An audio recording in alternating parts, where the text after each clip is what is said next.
Hoje é a última parte, porque deixa eu ajeitar o cabelo para começar, né? Assim, pronto. A camisa. A gente vai terminar hoje o tema sobre a reencarnação. A terceira parte, a última parte, com as instruções dos Espíritos. Mas eu quis trazer algo um pouquinho diferente, só para a gente ir um pouco adiante, porque a gente já viu na semana passada o diálogo de Nicodemos com Jesus, falamos sobre o conteúdo que está na Bíblia, mas hoje eu trouxe um outro referencial para a gente poder dar um exemplo um pouquinho mais rico. André Luiz também, domingo passado a gente falou muito de André Luiz com o outro livro, que a gente falou sobre as cidades das trevas. Hoje nós não vamos falar sobre trevas, nós vamos falar sobre como é que chama? A parte da biologia que define os corpos, a genética. Então, para a gente chegar nessa parte, nós vamos só ver antes as instruções dos Espíritos. Limites da encarnação. Quais os limites da encarnação? Está na página 111. A bem dizer, a encarnação carece de limites precisamente traçados, se tivermos em vista apenas o incorpóreo que constitui o corpo do espírito, dado que a maternidade desse incorpóreo diminui, a materialidade desse incorpóreo diminui a proporção que o espírito se purifica. Em certos mundos mais adiantados do que a Terra, já ele é menos compacto, menos pesado e menos grosseiro, e por conseguinte menos sujeito a vicissitudes. Em grau mais elevado é diáfano, quase fluídico, vai desmaterializando-se de grau em grau e acaba por se confundir com o perispírito. Bom, isso está no Evangelho, tá? Não é parte do estudo do Livro dos Espíritos. É mais uma referência que a gente tem, mais um trecho que Kardec traz, mostrando coisas para a gente que quem quiser ver, vai ver. Ele está dizendo que nos outros planetas, a constituição física do corpo dos habitantes desses mundos é diferente da constituição física desse mundo que nós moramos. Ou seja, em outros planetas, corpos diferentes do que nós temos na Terra. Simples desse jeito. Então, mais uma vez a gente volta que em outros planetas há vida, não nos mesmos moldes da Terra. Conforme o mundo em que é elevado a viver, o Espírito reveste o invólucro apropriado à natureza desse mundo, reafirmando: o próprio perispírito passa por transformações sucessivas, torna-se cada vez mais etéreo, até a depuração completa, que é a condição dos puros espíritos. Se mundos especiais são destinados a espíritos de grande adiantamento, estes últimos não lhe ficam presos, como nos mundos inferiores, como nós estamos presos nesse planeta. O estado de desprendimento em que se encontra nos permite ir a toda parte onde os chamem as missões que lhe estejam confiadas. São Luís, Paris, 1859. Fiz questão de colocar a data dessa carta de São Luís para mostrar que nós não estamos falando de 1945 como os livros de André Luiz, nós estamos falando de 1859, diretamente para Kardec, na composição do Evangelho segundo o Espiritismo. E ele estava falando de coisas que naquela época não se comentavam. Se a gente for para esse período da história, a gente vai ver que o mundo em que eles viviam é totalmente diferente do mundo que nós estamos vivendo. Mas aqui a gente encontra as referências que hoje em dia se fala tanto, mas muitas vezes quem está ligado só à religião só percebe o aspecto religioso. E tem um aspecto científico e um aspecto filosófico para a gente também abraçar. Necessidade da encarnação. É um o castigo à encarnação e somente os espíritos culpados estão sujeitos a sofrê-la? Pergunta 112 também no Evangelho. A passagem dos espíritos pela vida corporal é necessária para que eles possam cumprir, por meio de uma ação material, os desígnios cuja execução Deus lhes confia. É-lhes necessário a bem deles, a nosso próprio bem, visto que a atividade que são obrigados a exercer lhes auxilia no desenvolvimento da inteligência. Quer dizer, nós trabalhamos na obra de Deus, mas esse trabalho que nós desenvolvemos e nos traz benefícios, o maior beneficiado somos nós mesmos. Os que desempenham com zelo essa tarefa transpõem rapidamente e menos penosamente os primeiros graus da iniciação e mais cedo gozam do fruto dos seus labores. Os que, ao contrário, usam mal da liberdade que Deus lhes concede, retardam a sua marcha, e tal seja a obstinação que demonstram, podem prolongar indefinidamente a necessidade da reencarnação, e é quando se torna um castigo. Mais uma vez, São Luís falando nessa, aliás, na verdade é uma outra carta, só que ele usou a expressão castigo. E eu tenho dificuldade de aceitar essa expressão castigo, porque normalmente dentro dos movimentos religiosos se diz que Deus castiga. Deus não castiga, mas a consciência culpada que tem, digamos assim, uma referência dos valores corretos colocados por Deus dentro da nossa consciência, avalia, se auto-julga e se auto-condena. Então, na verdade, não é Deus que castiga ninguém, é o indivíduo que se castiga quando ele desobedece às leis de Deus. Se a gente for parar para pensar um pouquinho mais, a gente vai ver que o nosso futuro está dependendo muito desse nosso presente agora. Então, eu fico muito feliz quando nós temos oportunidades como essa de falar sobre esse assunto, porque nós, basicamente, estamos construindo nossa vida futura. Hoje alguns já estão um pouco para lá, outros estão iniciando, outros estão no meio, mas dá bastante tempo para a gente refletir sobre isso. Tudo que eu fizer na minha vida hoje vai trazer reflexo para mim no meu futuro. Então eu tenho, se eu for ser consciente comigo mesmo, eu tenho em mim a grande possibilidade de ter uma vida melhor. Vai depender de mim. Só que eu sei que é difícil, no dia a dia a gente, por uma razão ou por outra, ou entra numa crise depressiva, ou fica irritado, ou perde o controle, ou isso, aquilo. E esse controle emocional e essa avaliação das leis de Deus, elas são às vezes muito difíceis de serem feitas, porque nós temos o mundo material e nós temos o mundo espiritual, com as regras que vão nos permitir um futuro. Mas a gente está tão preso à vida material, ao nosso corpo físico, à nossa família, ao nosso emprego, à nossa vida social, que muitas vezes a gente deixa esse aspecto ser mais forte que o lado espiritual, e a gente paga um preço mais na frente. O que a gente vai ver a partir de agora? Como prestar um pouco mais atenção disso? Além das duas partes de São Luís, tem mais um trechinho de Kardec para encerrar esse capítulo.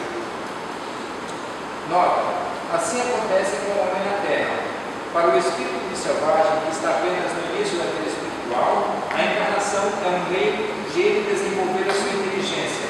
Contudo, para o homem esclarecido em que o senso moral se acha largamente desenvolvido e que é obrigado a percorrer de novo as etapas de uma vida corpórea, cheia de angústias, quando já poderia ter chegado ao fim, é um castigo, pela necessidade em que se vê de prolongar sua permanência em mundos inferiores e desgraçados.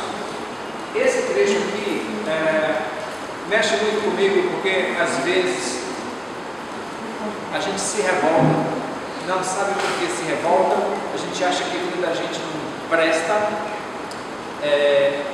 tudo está errado, e a gente não entende por que tanta revolta, porque basta uma mudança de ponto de vista e tudo fica diferente. Tem gente que está super feliz porque vai para a Índia. Simplesmente mudou a cabeça, está sorrindo hoje. Há 2 domingos passados estava triste, mas hoje está sorrindo. Mudaram-se os referenciais e a alegria. Ela veio para despedir. Então, tudo está aqui dentro. Tudo está aqui dentro. Vai depender de cada um de nós achar que a nossa vida é uma vida desgraçada, uma vida infeliz. Porque ontem eu estava assistindo até um filme sobre uma tribo na África e eu fiquei prestando atenção na pobreza daquela tribo. Eu fiquei pensando, meu Deus, como é que eles conseguem ser felizes com aquilo, com aquela vida? Eles tinham que caçar um leão que matou uma pessoa e tiveram que caminhar muito e não conseguiram encontrar esse leão. Entraram em atrito com uma outra tribo, alguns deles terminaram matando pessoas dessa outra tribo, alguns deles também foram feridos, e eu fiquei olhando, que vida difícil. E a gente, com a vida que tem hoje na sociedade moderna que a gente vive, a gente às vezes se sente infeliz, se sente desgraçado e não sabe valorizar o que tem. Então é mais ou menos isso. Eu fui para o tempo aqui com um rapaz africano que tinha uma cicatriz bem grande no braço todo. Até que um dia alguém finalmente criou coragem de perguntar para ele o que tinha acontecido, né? Aí ele falou, foi um leão com quem eu briguei, mordeu meu braço e teve que matar o bichinho. Que ele ia caçar com os outros homens da tribo e de vez em quando tinha que brigar com o leão para ver com quem ia ficar a caça, né? Aí em uma dessas brigas ele levou um bocanhado no braço, mas ele falou, foi um leão só. Tudo depende do referencial que a gente tem. Aquele que, ao contrário, trabalha ativamente pelo seu progresso moral, além de abreviar o tempo da encarnação material, pode também transpor de uma só vez os degraus intermédios que os separam dos mundos superiores. Em outras palavras, o nosso futuro depende da gente. Mas não é fácil. Todos nós sabemos que não é fácil. Aqui eu trouxe mais uma vez para vocês que chegaram agora, fazer propaganda de outro livro. Ok? Esse aqui, Missionários da Luz, é um livro de André Luiz fantástico. Para mim não é o melhor é o da semana passada, Libertação. Só que esse livro, infelizmente eu não consegui pôr o vídeo que eu queria colocar para funcionar, porque eu queria dar uma ideia para vocês do que o André Luiz viu. Mas a gente vai chegar já lá e vamos tentar. Hoje nós não temos muitas ilustrações, mas temos muito conteúdo. Eu espero conseguir correr. Aliás, eu tenho até essa atenção aqui no relógio, porque tem muito material. Vamos ver se eu consigo terminar em tempo. Francisco Cândido Xavier, Missionários da Luz, pelo Espírito André Luiz, capítulo 12. Isso é só o trecho de um capítulo. Preparação de experiências. André Luiz está junto com esse instrutor Alexandre, acompanhando alguns processos reencarnatórios. Mas, para que ele pudesse conhecer, ter uma melhor base nessa oportunidade de trabalho, ele foi levado a um determinado local. Deixa eu ver se eu pego aqui, eu acho que está bem aqui na cara da gente. Alexandre sorriu compassivo e falou: não tenho objeções, entretanto não creio deva seguir os trabalhos sem algum conhecimento prévio do assunto. Em toda edificação verdadeiramente útil, não podemos prescindir da base. Então ele foi uma recomendação do instrutor dele para seguir adiante, acompanhando o processo reencarnatório das pessoas. Temos bons amigos no Ministério do Planejamento de Reencarnações. Serviço muito importante em nossa coluna espiritual, diretamente relacionado com as atividades do esclarecimento. Nessa instituição, durante alguns dias, você terá uma ideia aproximada de nossa tarefa, portas adentro de semelhantes trabalhos. Grande percentagem de reencarnações na crosta se processa em moldes padronizados para todos. Uma informação muito importante de que isso vai fazer diferença. Grande percentagem de reencarnações na crosta se processa em moldes padronizados para todos. Quer dizer, para uma grande maioria, existe um padrão de preparação para um reencarno. para outros existe um processo diferente. Em outras palavras, foi isso que ele quis dizer. Isso é uma coisa que o livro O Próximo Minuto, do Robson Pinheiro, também diz. O livro do escritor Ângelo Inácio, recém-lançado, acho que tem 1 ou 2 anos, e ele também fala a mesma coisa. Isso. O bom de tudo é que a gente está trazendo referências, por enquanto, de André Luiz, que são livros aceitos por mais tempo dentro do movimento espírita, mas existe toda uma literatura nova com informações muito mais avançadas. Desculpa perguntar. Quando os livros de André Luiz, eles são psicografados? Psicografados. No caso, Chico Xavier foi o médium e André Luiz o autor espiritual. Então Chico... Ele basicamente ele não alterou o conteúdo do livro, tá? Do conteúdo que André Luiz tinha para trazer. É claro que tem uma parte do médium dentro disso, talvez vocabulário, não sei exatamente, mas o conteúdo dele é muito rico. E vale só lembrar um detalhe, foi comentado já outras vezes, que os livros, após serem recebidos mediunicamente, eles passavam por uma edição, e nem todo o conteúdo dos livros originalmente foi impresso. Então, houve uma edição, informações que talvez não acharam conveniente expor naquele momento, foram retiradas. Então, a gente sabe que houve uma interferência dos homens na obra dos Espíritos. Ok?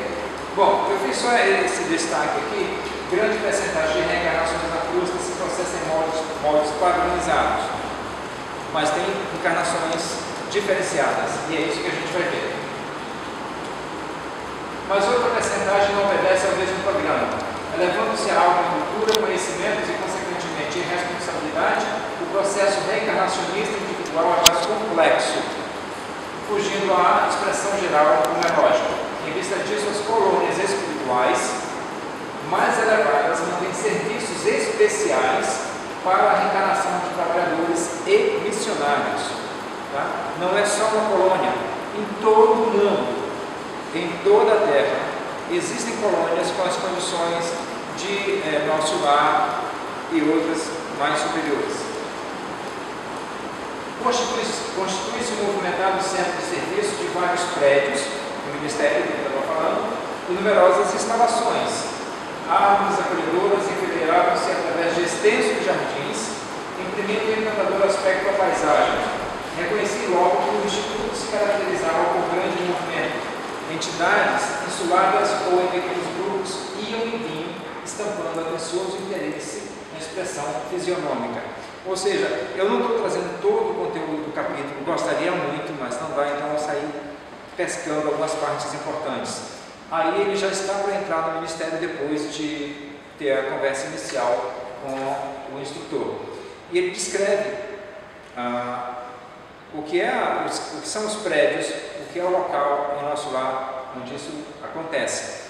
Vale a pena até relembrar que no ano passado nós falamos das trevas, né, cidades das trevas, e a gente vê nosso lar, que é uma cidade de luz. Não é das mais avançadas, mas é uma cidade em que o bem toma conta e gerencia da melhor forma possível a chegada e a partida de indivíduos de volta para a Terra. Pareciam sumamente despreocupadas de nossa presença ali, porque quando não passavam sozinhas ao nosso lado, engolfavam a distância semelhante ao pergaminho terrestre. Tá? Aqueles olhinhos dos pergaminhos, isso em nosso lar. Vale lembrar, esse livro, eu chequei aqui a data, 1945. Provavelmente, nos dias de hoje, eles não utilizem mais os pergaminhos.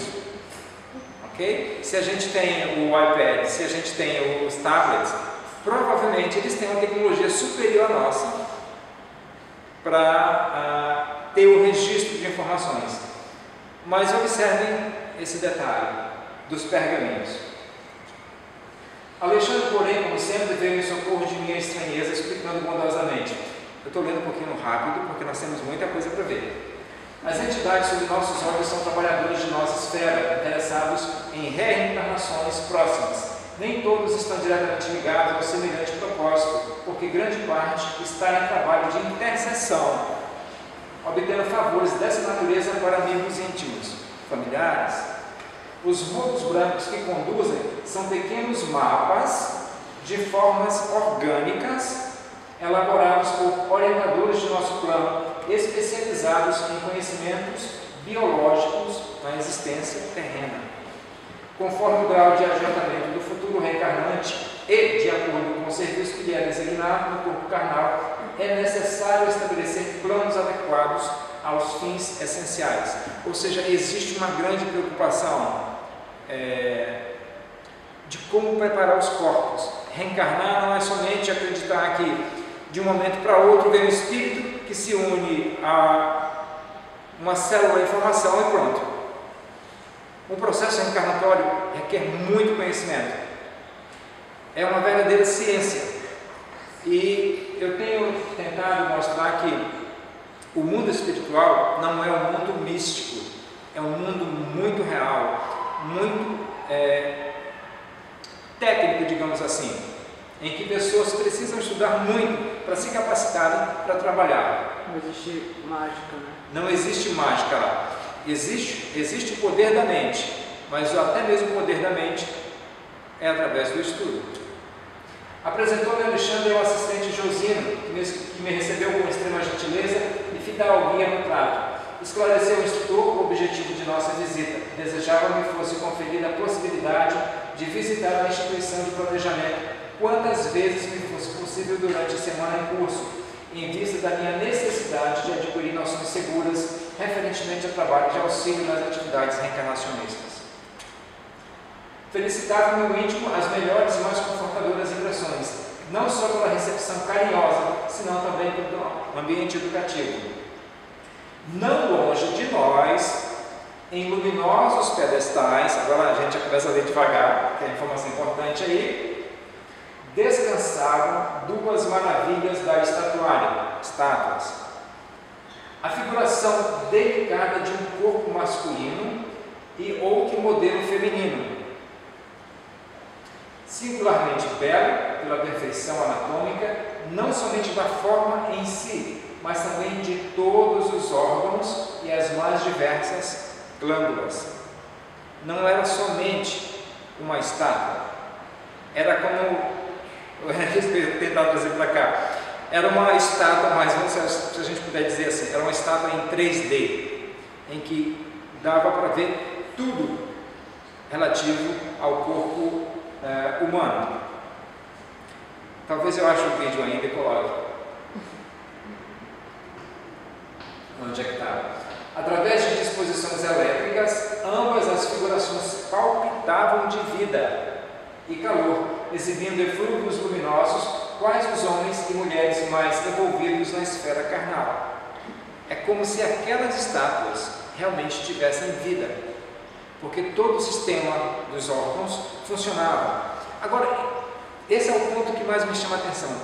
Imaginem, quem já viu o filme Nosso Lar, viu o quanto é fantástico todo o ambiente em que a colônia vive. Mas olha essa tecnologia. Nós não temos isso no tempo. Tá? O que ele está falando é de estátuas em 3D, com todos os órgãos, tudo transparente e que a pessoa podia ver. É muita tecnologia. E uma tecnologia dessa não acontece em passe de mágica. Tem que ter gente especializada para fazer isso. Muito gentil, Josino pousou a mão de leve nos meus ombros e falou: aproxime-se das criações educativas. Você lucrará muito observando de perto. O modelo estruturado de substância luminosa constituía, a meu parecer, a mais primorosa obra anatômica até então sob minha análise. Semelhava-se àquela figura humana, imóvel a qualquer coisa divinal. Infelizmente nós não temos como exemplificar isso. Fixei-lhe as minuciosidades com espanto. Nunca vira semelhante perfeição de minudências fisiológicas. Toda a musculatura estava ali, formada em fibras radiosas, desde o frontal ao ligamento anular do tarso. Viam-se fios de luz simbolizando as regiões diversas da musculatura em geral.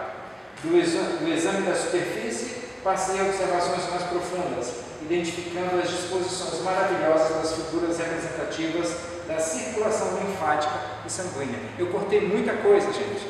Tá aí, nesse mesmo parágrafo tinha mais conteúdo. Até um incentivo para que vocês peguem o livro e leiam.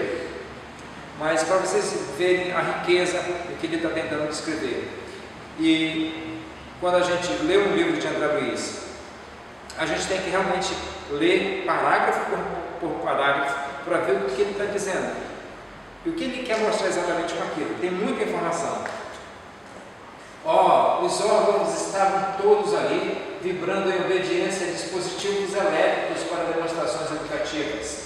Os vasos para o sangue venoso apresentavam-se em luz acinzentada, ao passo que as regiões do sangue arterial figuravam-se em cor encarnada, bem visível para que qualquer um pudesse perceber o que estava à frente ali. Cobrindo as maravilhas orgânicas estava o sistema nervoso, semelhante à capa radiante estruturada em fios tenuíssimos de luz feérica. A região do cérebro parecia uma lâmpada em azul suavíssimo, cuja luminosidade se ligava em sentido direto ao cerebelo, descendo em seguida pela medula espinhal até o plexo sagrado, onde o foco brilhante adquiria expressão mais intensa, para atenuar-se depois no grande ciático. Ele é médico, então ele ficou assim, enlouquecido com o que ele estava vendo. É muita coisa. Despediu-se Alexandre, deixando-me na grande instituição de planejamento, onde o assistente Josino, ocupado nos encargos do seu ministério, me confiou aos cuidados de Manassés, um irmão dos serviços informativos da casa, um assessor de imprensa, que me acolheu prazerosamente, cercando-me de gentileza e carinho. Aproximando-nos dos pavilhões de desenho, onde numerosos cooperadores traçavam planos para reencarnações incomuns, foi o meu novo companheiro procurado por uma entidade simpática que lhe pedia informações. Então as pessoas vão a esse ministério e elas acompanham os técnicos no trabalho de planejamento dos corpos que vão usar na Terra. Então, reencarnar não é simples. Não se deixe dominar pelas impressões negativas, dirigia-se Manassés a ele, infundindo-lhe bom ânimo. O problema do renascimento não é assim tão... Eu passei duas ou uma?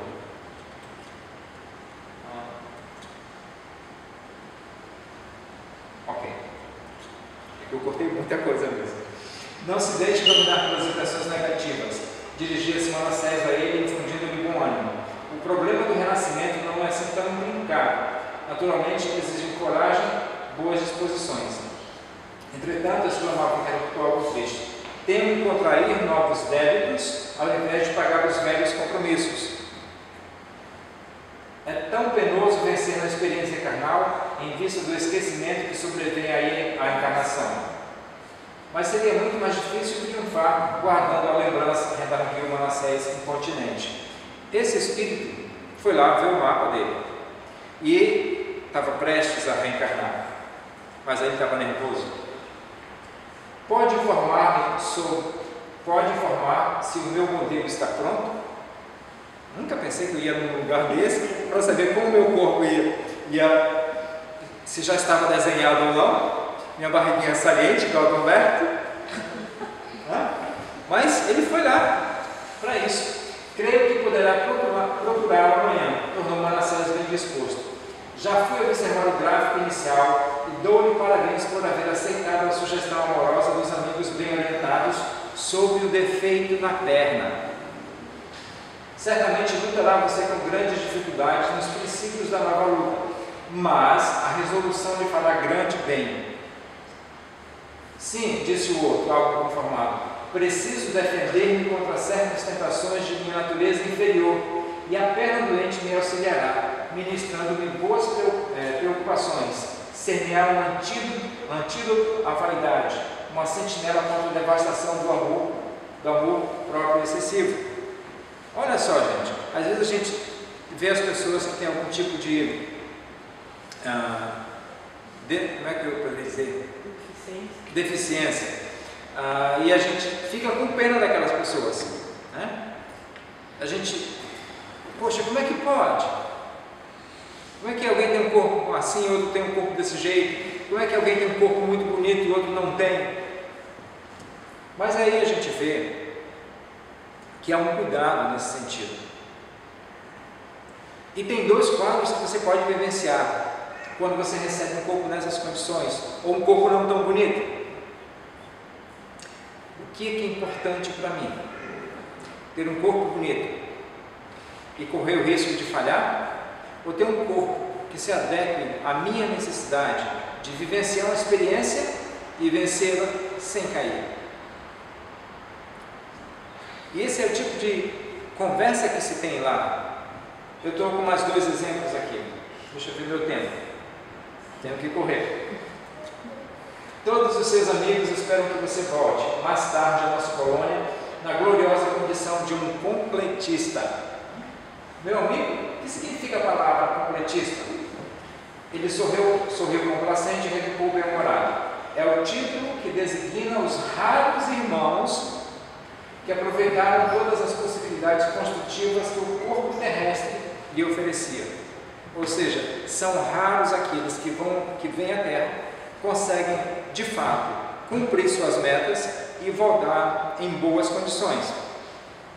Porque o esquecimento e a materialidade faz com que a gente perca a noção do certo e de errado, ou simplesmente não queira fazer o certo e prefira fazer o errado, porque as convenções sociais estão aí nos convidando a uma série de coisas que dependem de cada um. Em geral, quase todos nós, em regressando à esfera carnal, perdemos oportunidades muito importantes no desperdício das forças fisiológicas.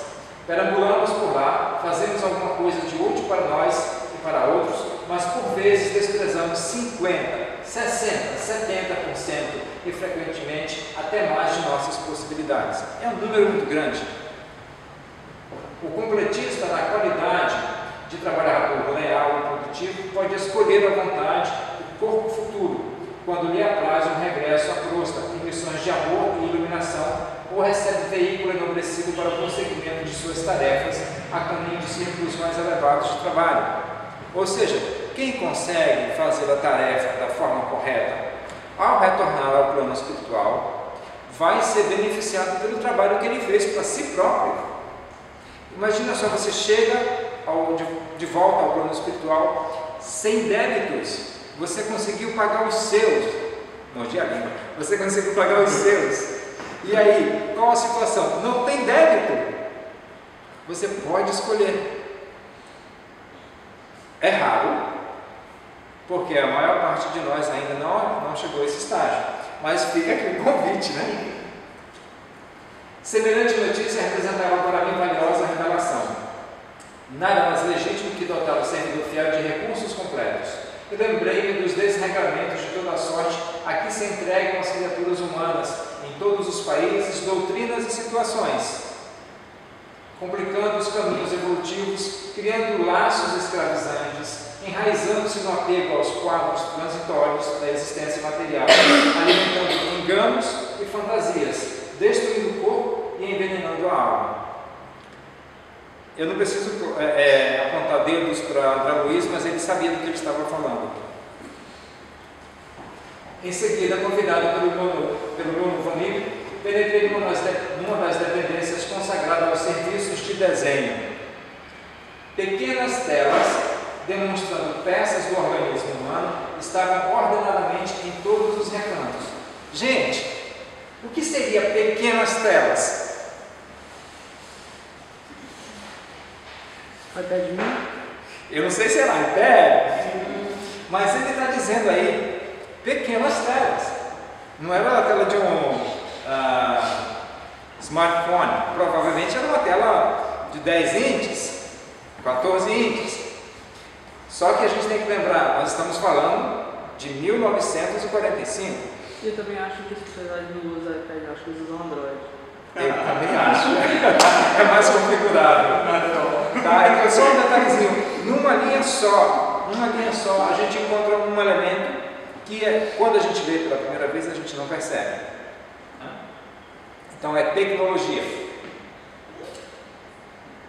Tinha a impressão fiel de que me encontrava num grande centro de anatomistas, cercado de auxiliares competentes e operosos. Espalhavam-se desenhos de membros, tecidos, glândulas, fibras, órgãos de todos os feitios e para todos os gostos. Quer dizer, lá se prepara tudo, não é só uma perna. Como sabe, observou Manassés cuidadoso, um serviço de recapitulação ou de tarefas especializadas na superfície do globo.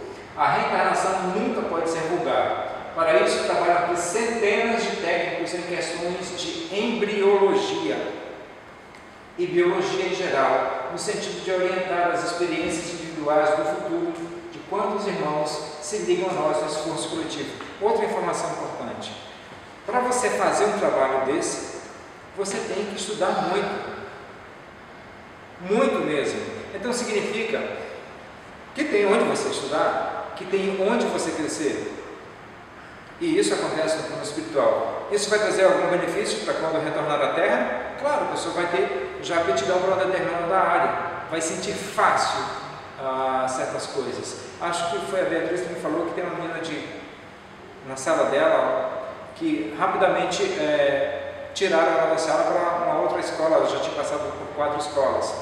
Eu vi, acho que ontem, antes de ontem, uma menina de 7 anos já fazendo universidade na área de, defendendo mestrado, inclusive, na área de biologia, não me lembro qual área. Só para ver o quanto a mente preparada pode avançar. Porque quem conhece, conhece e passa fácil. Tem um garoto indiano nessa faixa aí de 7, 9 anos, que ele já publicou vários artigos científicos e ele trabalha com um conservatório, não. Um lugar que estuda astronomia, tem um telescópio. Observatório. Ele ajuda os cientistas a estudar novos planetas. Ele tem por cerca de 9 anos, é indiano. Ele já tem formações na área de astronomia e física. Já trabalhou também com o Stephen Hawking. Eu não queria ser É o futuro. pessoa com essa inteligência. É o futuro. Pode ter certeza que é o futuro. Não, eu tô falando nessa época agora. Nessa época que a gente tá agora, que a sociedade ainda é muito... A transição já começou. Os novos já estão chegando. Os que vão fazer o futuro já estão chegando agora. Ia dizer, de minha profunda surpresa diante do mecanismo de introdução ao serviço reencarnacionista, quando outra irmã se acercou de nós, procurando por Manassés. Eu cortei a primeira irmã, porque era muito grande. Ela tinha 30 anos de serviço, estava se preparando para reencarnar e cuidar de 4 filhos, que ela não soube cuidar direito na primeira encarnação. Ela teve uma vida farta e não orientou bem os filhos dela, então os filhos dela se perderam na vida facilmente, procurando drogas, prostituição, coisa do tipo. Então ela trabalhou 30 anos e estava se preparando para voltar e pediu um corpo especial para isso e em condições especiais para os filhos voltarem. Quando a gente fala condições especiais, condições difíceis. Ok, vamos lá. E abrindo o pequeno mapa, onde se via desenhado com extrema perfeição um organismo de mulher, acentuou: veja bem, o meu projeto para o sistema endócrino. Sei que os amigos me favoreceram, planejando com muita harmonia nas menores disposições. Entretanto, desejaria modificações. Em que sentido? Indagou o interpelado, surpreso. A recém-chegada indicou os pontos do projeto onde se localizava o polo e falou: fui advertida por benfeitores daqui no sentido de não me apresentar na crosta dentro de linhas impecáveis para a forma física e, em razão disso, para que eu não tenha mais probabilidades de êxito em meu favor na tarefa que eu me proponho desempenhar, estimaria que a tireoide e as paratireoides não estivessem tão perfeitamente delineadas. Como sabe, Manassés, minha tarefa não será fácil. Devo reaver um patrimônio espiritual de grandes proporções. Preciso fugir de qualquer possibilidade de queda e a perfeita harmonia física me perturbaria as atividades. Isso mostra que essa pessoa tem grande conhecimento, estaria em condições de ter um corpo perfeito, saudável, mas ela pediu algo diferenciado. O novo companheiro endereçou um expressivo olhar e disse: tem razão. A sedução carnal é imenso perigo, não só para aqueles que emitem a sua influenciação, como também para quantos a recebem. Ou seja, era um perigo para ela ter um corpo perfeito, porque ela tanto poderia fazer mal para ela mesma, quanto mal para os outros. Prefiro a fealdade corpórea, tornou ela. Não estou interessada no corpo de Vênus, e sim na redenção de meu espírito para a eternidade. Manassés prometeu interpor os seus bons ofícios e tão logo se despediu da nova interlocutora, passou a mostrar-me as mais interessantes figurações de órgãos do corpo humano. Tenho certeza que André Luiz se divertiu a beça nesse ministério, vendo pedaços de corpo para tudo quanto é lado. Tá, médico, né? Por ser médico. Mas mostra para gente o quanto pessoas já conscientes dos riscos que significa reencarnar pode optar por um corpo diferenciado, não perfeito. Então, muitas vezes, como eu falei antes, a gente vê uma pessoa com uma determinada deficiência e tem pena dessa pessoa. Talvez essa deficiência seja exatamente o que aquela pessoa precisava para vencer a si própria. Então, muito cuidado nesse aspecto. São inúmeros os projetos de corpos futuros em nossos setores de serviço. Depende da maioria deles que todos os enfermos da carne são almas em trabalho da ingente conquista de si próprias. Ninguém trai a vontade de Deus nos processos evolutivos sem graves tarefas de reparação. E todos os que tentam enganar a natureza, quadro legítimo das leis divinas, acabam por enganar a si mesmos. A vida é uma sinfonia perfeita. Deixa eu só olhar para o meu tempo. Esgotou. Quando procuramos desafiá-la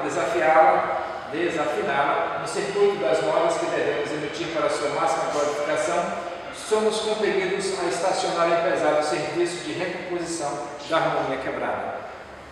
Eu acho que eu consegui. Mas correndo.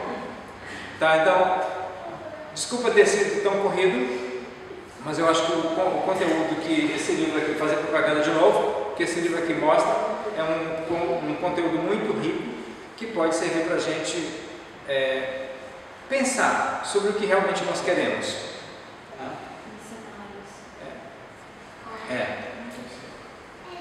Muito bom esse livro. Então, que deve fazer a propaganda do outro no mês passado. Bom, gente, a gente vai ter nosso intervalo, mas hoje nós vamos parar direitinho para fazer a prece.